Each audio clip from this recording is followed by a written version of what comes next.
All right. Welcome back to another episode of Light Skin, episode 67. 67. Getting there, slowly but surely.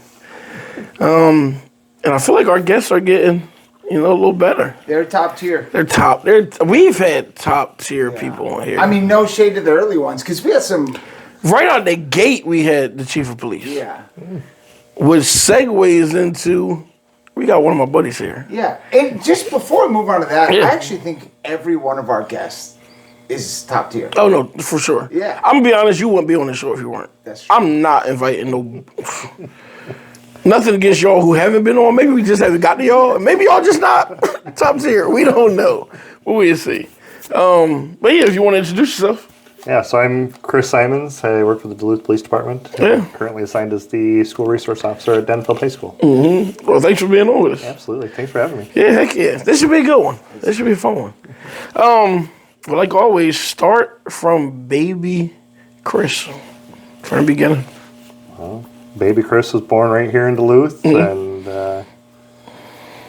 moved around a little bit as a young child and did most of my growing up in North Branch. Okay. Down there by the cities. And when I graduated, came right back home to Duluth. Well, which part in Duluth were you born in? Because that's important. So most of my family was like Woodland. Okay. My grandma lived out on the Martin Road at that time. Oh, yeah. Mm-hmm. So Yep. I love Martin area. Like, that's where I take the dogs out there all the time. They got a couple good restaurant bars. I enjoy it out there. So what age did you move out to North Branch? So like I said, we moved around a bit when I was younger, but it was like third grade that we settled in there. Okay. What made your family move there? Work or? We were living in South St. Paul at the time. Okay. And I don't know all the reasons. It just, Dad had an opportunity to build a house there and move to a more residential, peaceful kind of area. For sure. What kind of work did your parents do? So my dad was a machinist Okay. at the time. He's actually teaching now. Oh, cool. Okay.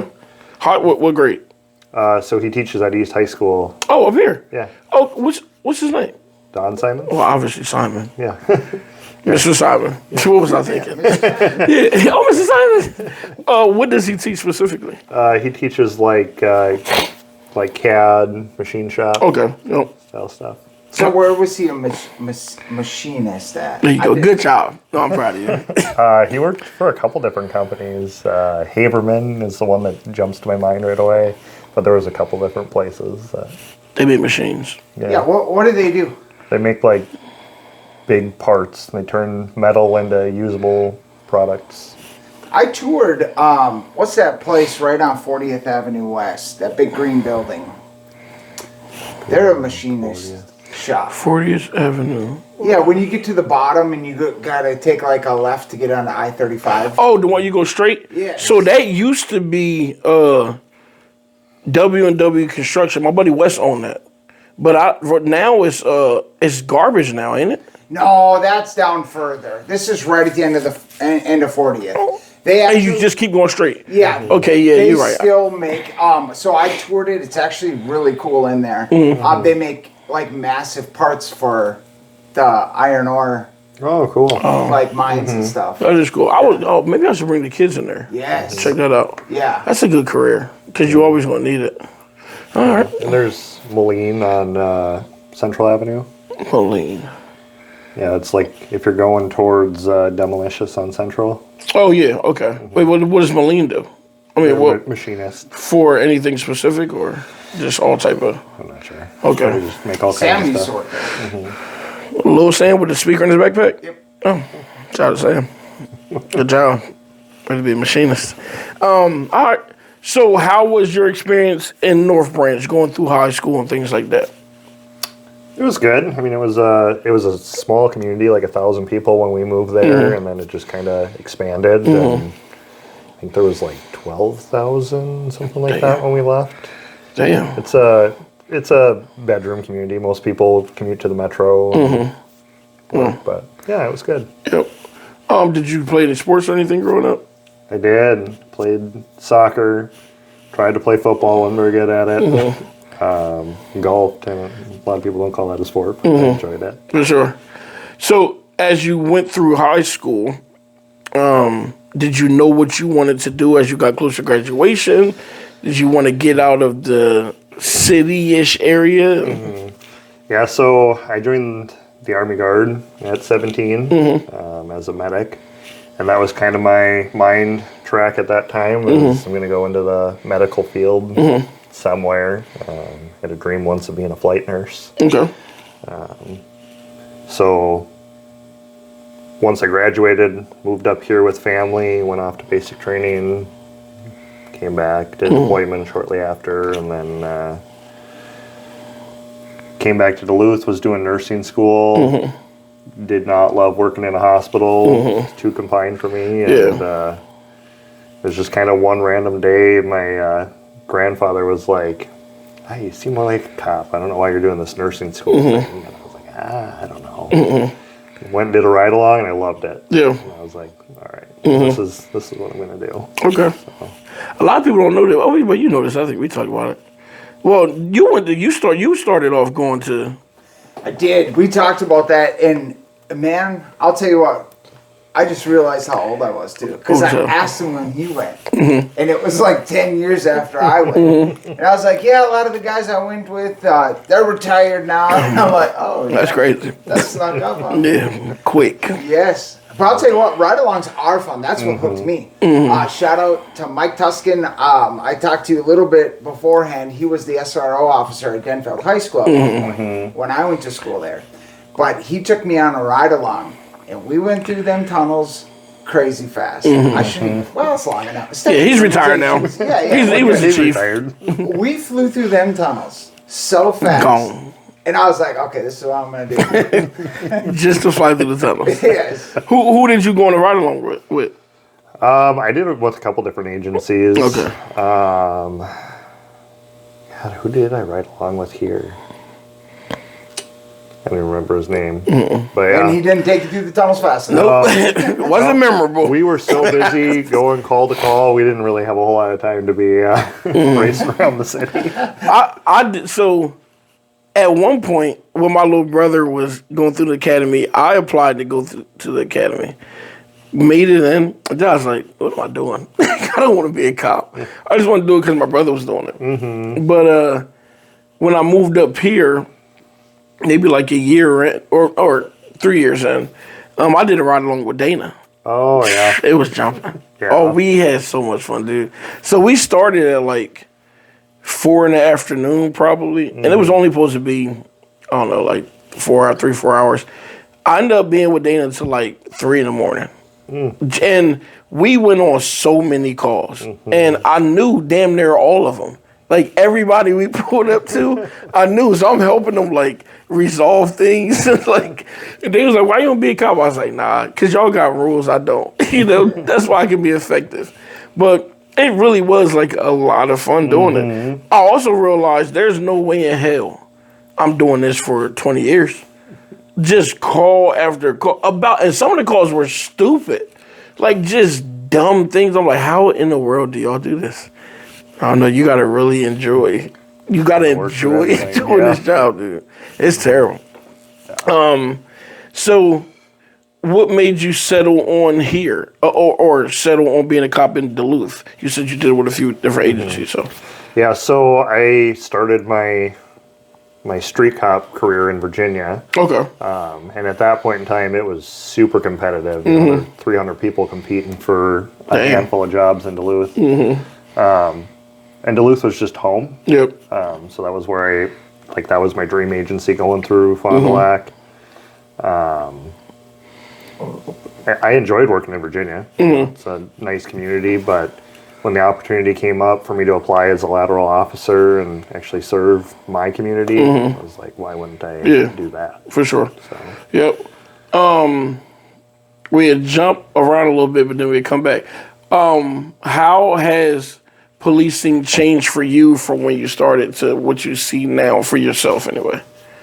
Like as far as what I'm doing? Yeah. Or? Well, just like, I don't know, just the career itself. How have you seen some of the changes and things? I think Duluth is very forward thinking, which is good. Like willing to accept some change and try to be the best we can be for our community. I mean, there's always going to be stuff people don't like, but yeah, I mean, I've definitely seen that like shift towards community policing, especially now like being with the community policing unit. Yeah. Like, I really see the strong drive for it with our agencies. So. What now what all have you done as a police officer? So you started out as a lateral officer. Then what did you move into? So once I came to Duluth, I was a lateral officer, just a regular street cop. Worked mostly in the West End here. The West is best. And then the SRO position was open, available. I did some talking to my current supervisor about it and talked to my supervisors at the time, one of them who had been an SRO at Denfeld. And I was like, you know what, like, the kids are our future, so if I can do that and maybe have a positive outcome, why not? Well, how are you? How was that transition from going to street cop to SRO? Because that's probably There's definitely a slowdown. yeah. You go from, like you said, going call to call to call to call, and figure out what happened, arrest whoever, bring them to jail, go to the next one. Versus now it's, okay, something happened, the kids get separated to different parts of the school, so now I got to track them down and try to put it all together. And, and then there's some red tape to work through, if we're looking at doing things criminally, like how do we get the video and, get statements from the staff and all that stuff. Yep. But it's nice because it gives you a lot more discretion. These are kids you're working with. If it's the first time they've ever been involved in something, like, I don't need to throw the book at them right away. Because Something small. Anyway. You always hear two people are like, oh, they just give out tickets and all that stuff. But I would imagine 99% of interactions, if not more, are just like, hey, calm down. Take your ass to class. Yeah, you have to be pretty crazy to get to the point where you're actually going to write somebody a ticket or something. Right. Yeah, and most of the time I'm not even writing tickets the first time. I mean, if it's, if you go out and assault somebody or, you and your buddies go jump someone, like, okay, that's a little different. Two teenagers getting in a fight over, whatever, something dumb. We can work through that. Girls. Girls. Boys. A lot of boys. A lot of They girls ramping up. fighting over boys. But that's what's crazy. I mean, girls used to fight over me back in the day. I get it. When we went to school, I mean, girls never fought. And now we even see this down at Irving. It's only girls. Yeah, it's like girls are fighting all the time. And I thought, when did that become? I haven't broke up a guy fight. It's been a long time. Like, maybe, I'm going to be, probably since, oh my gosh. It might have been 3 or 4 years ago. So now do guys these days think that's an attractive quality in a girl? I don't know. Because back then, if guys got in a fight, not all girls, but some girls were like, oh, whatever. Joe McCoy, he's really cute, I'm just saying. I don't know if anybody said that. Maybe Holly. Maybe Holly. No, but like nowadays, so that's what I mean. Like, do boys think that that's cool when girls fight? I don't know. Or do the girls not care? They're just I just don't think they care. Girls are petty. We're going to have this conversation, y'all, because we just need to have this conversation. Females are petty. I watch, being at the center, I learn this all the time. I watch girls, you can be new to town. These girls walk by and just give these looks, and I'm like, you don't even know her. This girl is minding her business. Next thing you know, is Snapchat's going around, this bitch looking at me, I don't know the fuck she like, Snapchat. like, what? And then, next thing you know, I'll get messages from like Simon or Aaron. Hey, I'm just letting you know, these girls talking about they going to come down here and fight. No, they know better than to come to the center and fight, number one. They come down there because they know it's not going to happen, But then you sit down and ask them, what is it? What is the issue? And they never know. So one of them might say a story. She said, "Yo, this didn't happen." Then you realize, oh, y'all just operating off of pettiness, or he say, she say. That's true. But even giving them the facts, they still don't care. They need to fight, and it's not like guys can fight and be done. I remember we used to fight back home in Jersey, and that's it. We shake hands, we done. They will fight every time they see each other. It's like you done got beat up 17 times. Why are you still fighting this girl? You got to pick somebody else at this point. But yeah, it's a wild thing. So I saw as soon as we said Snapchat, you were like, Snapchat. Oh, It's a terrible vice. Is Snapchat the worst thing you have to deal with? Because in my mind, like because Caden, he used to do stuff. And he'd be like, you put it on Snapchat, it's out there. It's over with. Like, why would you do that? Now Joey, I tell him all the time, like, I swear to God, do not put anything in Snap. I know he probably does. Oh, yeah. Love him. I don't even but it's out there. But, like, is that the worst thing? Like, I don't know if it's the worst thing, but I would say probably 90% of the drama and stuff that we deal with at the school, we can tie to Snapchat one way or another. Like, keep TikTok, get rid of Snapchat. We're working on banning Snapchat through our Wi-Fi. We're working on it. Yeah, because I'm sick of it. The amount of fights I have on my phone, or just drama, or straight up crime. Like, I mean, the incident with the kid. I'm not gonna say his name, and the homeless guy. I got that immediately, and I'm thinking, one, why did y'all record this? Two, I'm glad you recorded it and got it to me because he's done. I mean, this is insane to me. But I don't know if kids think, like, and I'm glad we learned this young. Like, I didn't grow up with a cell phone. I mean, I got a cell phone when I was like 12, but I was still in the 90s where we still played outside and stuff. But we was always told, don't put nothing on the internet because this is going to be out there forever. You realize, oh yeah, it's out here forever, Kids these days, I think they just so used to the internet that it's irrelevant now. They don't care. They think it's going to get buried, or just because you delete it here, what is it called? Snapshotting is a thing. Screen recording is a thing. It's like, this stuff ain't going nowhere.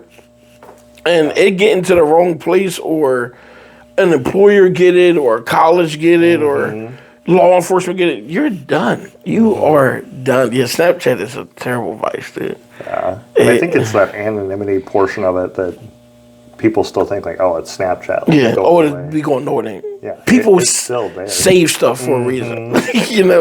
So, yeah, it's a wild time. Even going back to, because I remember a couple years ago, there was that conversation of, oh, should we have SROs in schools? And, which was a big conversation. I think it was one that probably needed to be had. But there was so much ignorance around it, too. A lot of people truly didn't know. They just thought, oh, these cops are in schools to write tickets. Then I found out that the SROs aren't even allowed to discipline unless the school directs them to, There's so many, kind of like that, yeah. But it's not as just upfront in your face as a lot of people think it is. Like, y'all not just there the moment they do something, you taking the kids. I know we've had plenty of conversations where you'll say, hey, Pez, this incident is going on. Let's see if you can handle it before we get involved, which is great, and a lot of times we're able to do that, but then there's other times where it's like, hey, this is going on, get the ass a ticket. I'll FK for it sometime because they need that accountability piece to know, like, hey, if these are the decisions you want to make, this what the hell is going to happen. And I would rather you learn it now at this age than get 18 and ain't no, we can do you in the county, So from your standpoint, how important do you think it is to have the SROs in the school? What's your kind of thoughts and stuff on it? So, I think it's important. It's a mission I fully stand behind. Something a lot of people don't realize, even like the kids when I talk to them, is like our primary focus is just that relationship building aspect of it. I mean, of course, safety is always on our mind, like, you know, taking care of situations when they happen. Like, that's part of it. But no, I mean, I think it's super important. It gives the kids a chance to see, like, hey, cops are people too, and like, we truly are there to help people. We're not just there to write tickets. You know, I mean, for the most part, I'll work with school admin, like, okay, we've had this situation happen. Have we had other stuff happen with these kids? You know, do we need to get into the ticket realm? I mean, there's some of the more serious events that have happened where it's just, okay, I got to be a cop. Like, I got to use, you know, the authority that's been given to me and, you know, do the right thing for these kids. And ultimately, the goal is, like, how do we help this kid get past what they're dealing with right now so that they can be successful adults and they're not in and out of county their whole life. And, For sure. so, I know even sometimes you talk about a lot of students are standoffish with cops, you know, and then they get to meet you and they realize, oh yeah, this dude ain't bad. Like, it's Simon. He's a solid dude, you know. And we have a lot of students that even still talk about it. The beginning of school, yeah, we got this cop there. I don't like him. Like, you haven't even interacted with him. Then a couple weeks later, they say, oh yeah, Simon, cool as hell.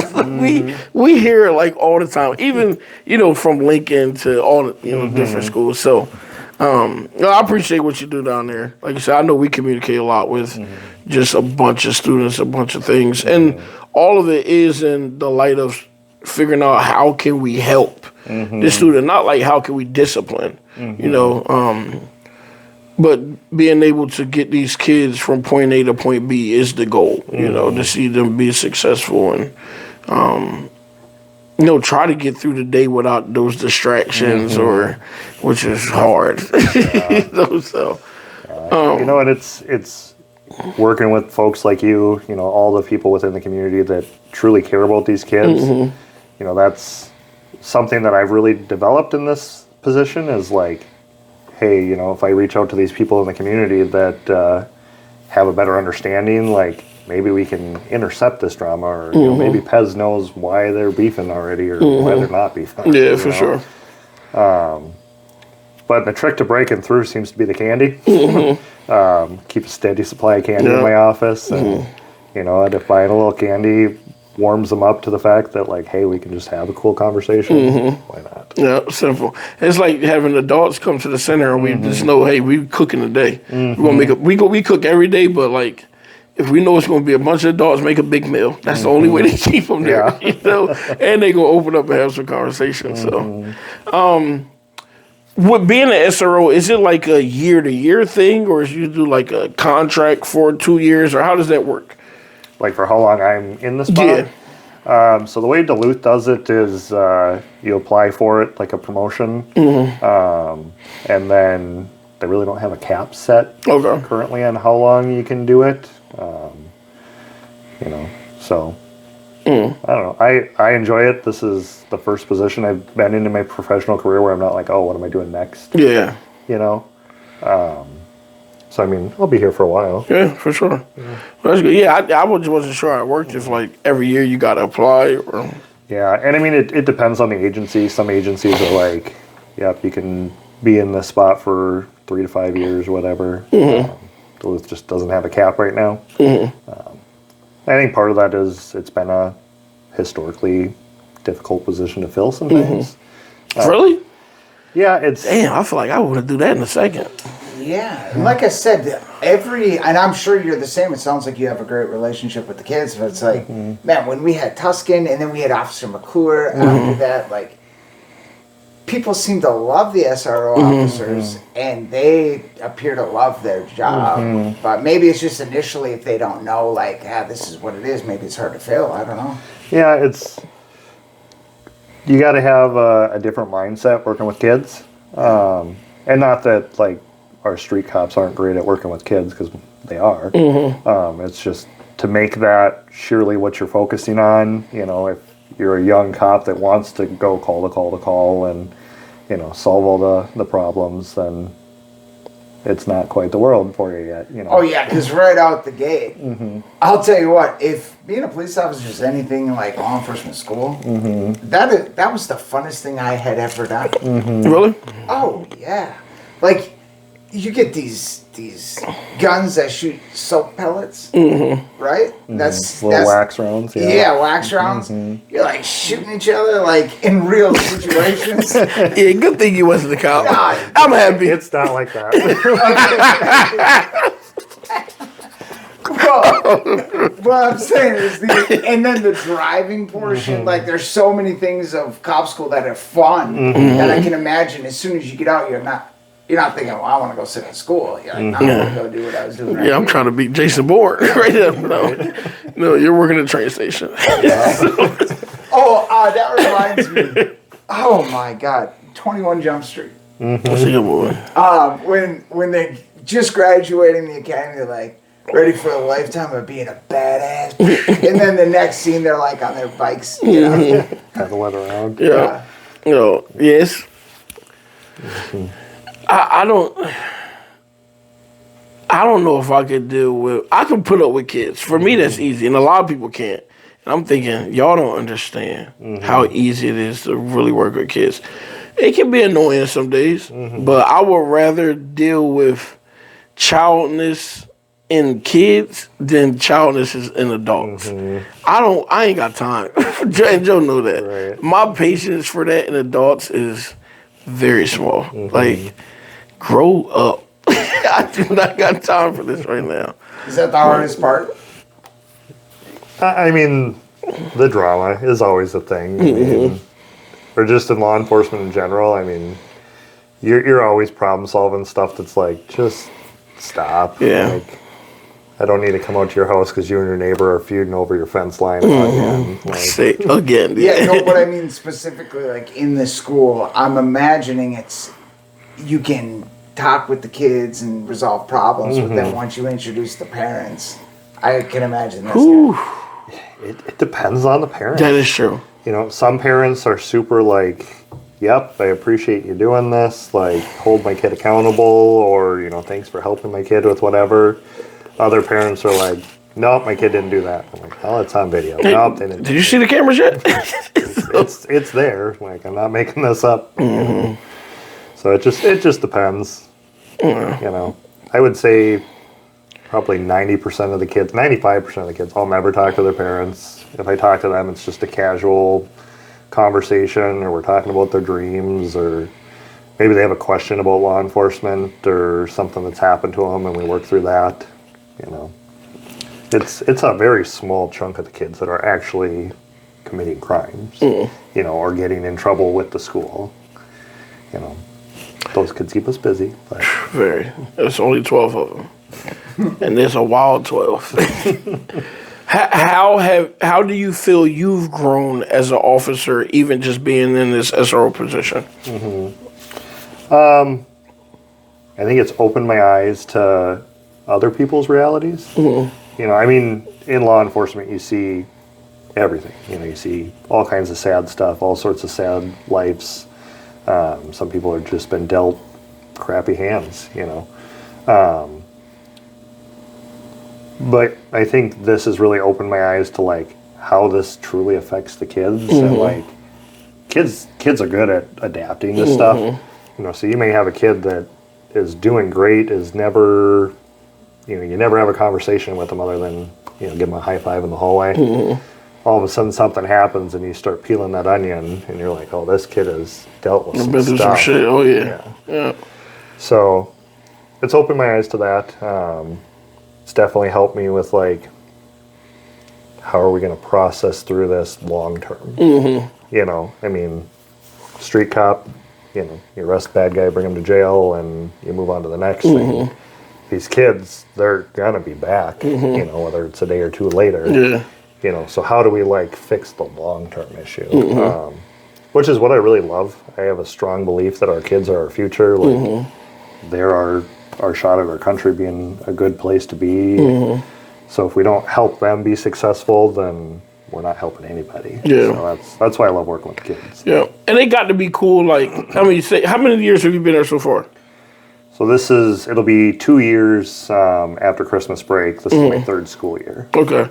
Yeah, it could be wild. Like, say you do this for 4 years and you get to watch these freshmen come in all the way to their graduation. That got to be a cool thing, too, once you get to that point to see you was terrible as a freshman and sophomore, but somehow you made it. You about to walk this stage. Right. Well, and the maturity jump between, like, 9th and 10th grade, whatever happens developmentally that summer, like it's amazing how much you see kids, like, they start figuring things out. But even in my short time doing it, I mean, I've had some kids that I've worked with a lot, and I call them the light bulb moments, where all of a sudden you see the, like, oh, hey, I don't need to be doing all this. Like, I can just be here, like, go to class, get my education, and you see it. I mean, there's kids that you worry about. You're like, I don't know if they're ever going to break this cycle. And then all of a sudden that light bulb moment happens, and you're like, okay, yeah, this kid's going to be all right. For sure. No, that's cool. Sure, it happens in what I do all the time, even as coaches. Like, we see, and the way Joe and I coach is, like, we're so personable. We just have to be, because we deal with these kids more off the field than we do on the field. So just watching their growth throughout a 8-game season, it seemed like it's been a year, Right. And just their maturity and their respect level even for each other grows, so that's always cool. And even working with the parents. Some parents are, from the beginning, they may not, Joe almost got beat up. A couple times. Now they love him. Oh yeah. Now it's like, yo, big Joe there. This guy is. It's dope. It's a cool thing. Like, and it's rewarding too. Just to be a part of and know, like, man, we've had some sort of impact in this person's life. So yeah, that's pretty cool. Yeah. And sports are great. It gives kids structure, it gives them some discipline. A good thing to focus on instead of all the drama. Yeah. And I know you mentioned, like, not thinking about what you want to do next, but would you ever want to go back to be a lateral officer if it was your choice? If the choice was go back to patrol or stay in the school tomorrow, I would want to stay in the school. I truly love what I'm doing. So I have no desire to change at this point. At some point in time, yeah, I'm sure I'll go back to the street or, promote into a different position or, do something different, but I'm in no hurry to do it right now. For sure. Who's your chief of police? Could be it. That's what, you follow along. That's what Tuscan That's what everybody does. That's the move. As we start to wrap up, as I always ask people this question, and don't think of it as like something you'll change, but if you could go back and say something to your younger self, or any version of yourself who could have needed it, what would it be? Oh, that's a good one.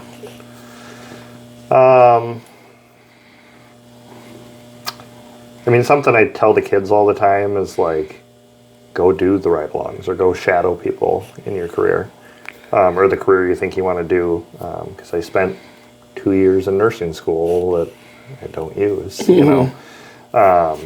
Also, like, just don't be afraid to try, The worst somebody's going to say is no. So, like, if you're interested in something, just try to do it. Don't be afraid to reach out for that next big thing. Go for it. Yeah, it's a good one. Try. That's all you need. A little bit of try. That's it. Well, dude, we appreciate you being on. Yeah. Cool to hear your story. Yeah, for sure. And just hear your heart for the job and knowing that you enjoy it is great. Like, there's a lot of people who work for 30 years and they hate it every day of it. And I was like, how the hell do you do that? I don't know how you do that. So I feel like you gotta love this to do it. Like, you can't just be an in-between maybe or, so we appreciate it. Can't chase the money. No. Can't chase the fame. You gotta do stuff you enjoy. And last thing you want to do is retire and look back like, what did I do for I don't wasted all these years. Yeah, exactly. Dope. So thanks again. We appreciate it, man. Yeah, absolutely. Thank you. And like always, like, subscribe, and share, and we'll see you next time. Boom. Boom.